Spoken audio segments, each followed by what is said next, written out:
Jesus acalma a tempestade. Jesus e seus discípulos estavam num barco. De repente, uma grande tempestade agitou o mar da Galileia. Esse tipo de tempestade poderia afundar o barco e todos morreriam afogados. Os discípulos estavam desesperados. As ondas cobriam o barco e o enchiam de água, mas Jesus estava dormindo. Os discípulos acordaram Jesus gritando: Senhor, salve-nos, nós vamos morrer. Por que é que vocês são assim tão medrosos? Como é pequena a fé que vocês têm, falou Jesus. Então Jesus ordenou que os ventos parassem de soprar e mandou que as ondas se acalmassem.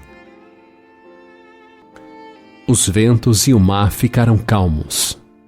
Os discípulos ficaram admirados, dizendo: Que homem é este que manda até no vento e nas ondas? Algum tempo depois, Jesus teve um dia muito ocupado. Mais de 5.000 pessoas o seguiram até um lugar deserto. Com o poder de Deus, Jesus alimentou toda aquela multidão, usando apenas o lanche de um menino. Agora era noite. Jesus pediu às pessoas que fossem para casa. Até os discípulos deveriam ir embora. Jesus fez com que eles entrassem no barco e fossem na frente dele para o outro lado do mar da Galileia.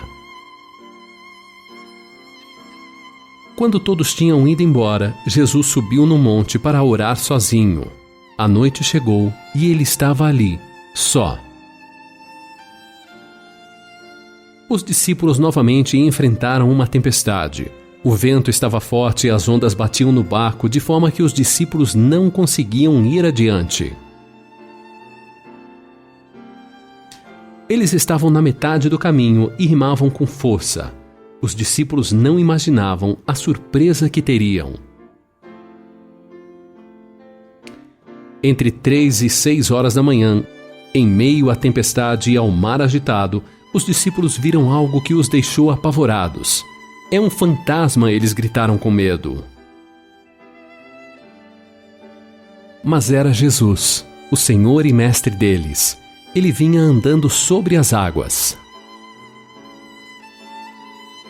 Coragem, sou eu, não tenham medo, disse Jesus. Então Pedro disse: Se é o Senhor que está aí, mande-me andar em cima da água até onde o Senhor está. Jesus respondeu: Venha.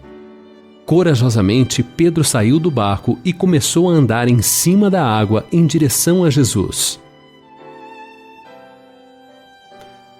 Mas quando sentiu o vento, Pedro ficou com medo e começou a afundar. Ele gritou: Socorro, Senhor! Imediatamente Jesus estendeu a mão, segurou Pedro e disse: Como a sua fé é pequena! Por que é que você duvidou? Quando os dois entraram no barco, o vento se acalmou. Os que estavam no barco adoraram a Jesus, dizendo: De fato, o Senhor é o Filho de Deus.